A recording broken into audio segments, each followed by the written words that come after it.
1,000 bottles of baby oil, the horrific video of him kicking and dragging his girlfriend, the accusation that he assaulted a 13-year-old with another celebrity, and now his accomplice has been named. Should victims be able to remain anonymous when accusing the rich and powerful? This is the story of Sean Diddy Combs and how suddenly Sean Jay-Z Carter is tangled up in the case against him.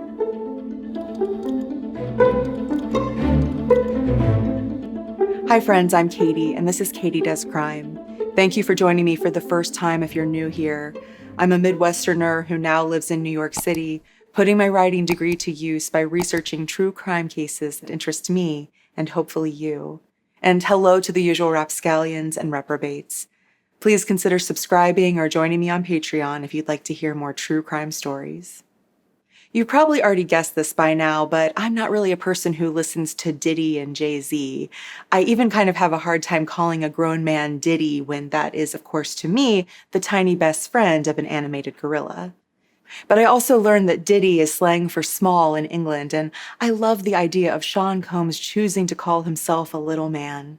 Anyway, this case captured my attention, of course, when I learned that the feds raided Diddy's home and found 1,000 bottles of baby oil.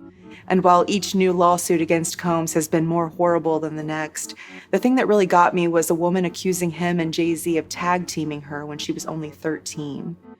A Manhattan judge has ruled that this woman can move forward with her lawsuit against the rap mogul anonymously, at least for now.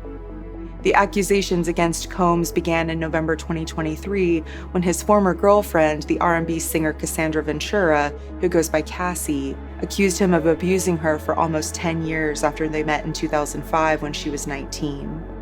As the head of the record label where she was signed and her boyfriend, he not only had power over her career, but she claims he exerted power over her personally. In her lawsuit, she says Combs forced drugs on her, made her have sex with other men while he filmed them, and beat her. A lawyer for Combs said the court filing only happened when she threatened to write a book about their relationship, and he refused to pay her $30 million in blackmail. However, as much as Combs' lawyer says the allegations are baseless and outrageous, the following May, CNN released the now infamous video of Combs dragging Cassie down a hotel hallway in 2016, kicking and hitting her. New surveillance footage obtained exclusively by CNN appears to corroborate some of the allegations of abuse against music mogul Sean Diddy Combs. The video, captured on multiple cameras, shows Combs wearing only a towel, assaulting his then-girlfriend, Cassie Ventura, in a hallway at a Los Angeles hotel in March 2016. A lawsuit filed by Ventura in November last year and settled the next day referenced actions that seem to match those seen in this video. There is no audio. Combs took to social media to apologize for his inexcusable behavior. It's so difficult to reflect on the darkest times in your life. Sometimes you gotta do that. I was up. I hit rock bottom. But I make no excuses. My behavior on that video is inexcusable. I take full responsibility for my actions in that video. I'm disgusted. I was disgusted then when I did it. I'm disgusted now. I went and I sought out professional help. I had to go into therapy, going to rehab. Had to ask God for his mercy and grace.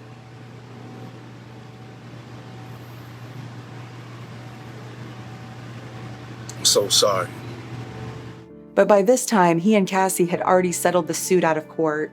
She said she never told the police about the years of physical torture because she feared her abuser. But of course, this lawsuit was only the beginning for the 55-year-old Combs. There are now more than 20 civil suits against him involving more than 150 people who say they were abused in a sexual way by him, men and women. There are also federal charges against him for firearms found in his home and his freak-offs, where he's accused of kidnapping and forced labor, keeping people obedient with drugs so he could watch and record them participating in days-long forced orgies. He would then use the recordings to threaten the victims into silence. This is, of course, what he needed the 1,000 bottles of baby oil and lube found in his home for. He allegedly made Cassie pour excessive amounts of oil on herself as he filmed her with prostitutes, making sure the candles and the framing were just right, touching himself as he made his perfect adult video. Lawyers for Combs say it was all consensual and hey, don't judge a man for creating art. But the government says he had a whole team out there under his control, securing the hotel rooms, shipping in the prostitutes, cleaning up the oily mess afterward, and putting victims in lockdown for days afterward to recover if Combs was too violent toward them. He has pleaded not guilty and is being held without bond in Brooklyn, awaiting his May 2025 trial. He's in the same jail as Luigi Mangione. But now there's a woman in Alabama who says she was assaulted by both Combs and Sean Jay-Z Carter in the year 2000 when she was only 13 years old and they were 30. You may have heard a bit about this when Combs was first accused in October 2024. He was the only one specifically named in the suit at the time. The other people involved were called Celebrity A and Celebrity B, but the victim has since amended the complaint to call Carter out. She says she was living in Rochester in Northwest New York State and got a friend to drive her to New York City to watch the MTV Video Music Awards on a jumbotron outside the venue where they were being held. She met Combs' limo driver and got him to take her to an after-party, which he was allegedly willing to do because Combs liked younger girls of her particular type. There, after she signed a non-disclosure agreement, she thinks she was given a drugged drink and went to a bedroom to lie down. Combs and Carter followed her into the room soon after, and Combs allegedly said, "You are ready to party." The two men took turns holding her down and attacking her while another unnamed female celebrity watched. As a side note, this is when Combs was dating Jennifer Lopez, but of course we can't know right now who the woman was. The accuser was eventually able to fight off Combs and ran to a gas station to call her dad, who made the 5-hour drive to pick her up and bring her back to Rochester. She didn't tell anyone, not even her dad, because who would believe her word against two celebrities? Carter says the woman is just trying to extort him and that her lawyer has made a terrible error in judgment coming after him. He said, "I'm a young man who made it out of the project of Brooklyn. We don't play these types of games. We have very strict codes and honor." There are some problems with the woman's story, and she admits to them. Carter's lawyer says there was no jumbotron outside the VMAs in 2000, so she couldn't have been watching the awards on one. The woman's dad doesn't remember picking her up in NYC, and you'd think he would remember a 5-hour drive where they sat in silence and she didn't tell him why she had to call him. The woman also said she talked to Benji Madden from the band Good Charlotte at the party, but he was supposedly on tour then, not in New York. The friend she claims drove her to New York City has since died, so it's unclear if anyone can back up her claims. She says her memory may not be perfect after 24 years, but she hopes to give others the strength to come forward. If so many people are alleging that they were drugged by Combs at his parties, I'm not surprised if there is a world where that happened to her and it messed with her memory. There's not a lot we know about the woman since she's anonymous, but she's now a 38-year-old mother living in Alabama with a religious background. She says she wasn't scared to be alone in New York City as a 13-year-old because of her autism. It makes her feel like she's in a shatterproof ball where the world is on fire, the fire is inside the ball, and there's no escaping. It sounds to me like she's used to things feeling chaotic.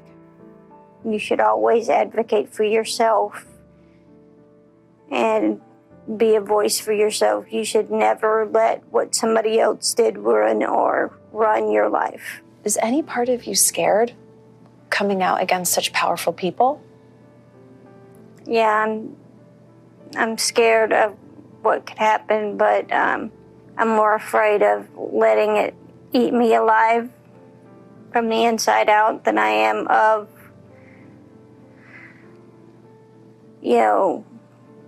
being chastised by their fans. Carter's defense is led by an attorney who's represented Elon Musk and notorious New York City Mayor Eric Adams, to name a few. He says his client should be able to know his accuser's identity so he can start to gather witnesses against her, which sounds like such a threat to me. Like, of course, this big, powerful mogul can find someone to say this woman was never at the party if he wants to. I'm not saying he's guilty, but it strikes me how much courage a person has to have to speak out against a celebrity with unlimited resources. Many states automatically allow victims of assault to remain anonymous, but this is a federal case with different rules. Still, on December 26, 2024, a judge sided with the woman and said Carter and the world can't know her name. The woman can remain anonymous, at least in these early stages of the lawsuit, to avoid public harassment and keep the highly sensitive events of her past more private. She may have to reveal her identity later so the defense can gather information for their case, of course, but this judge is certainly not on their side.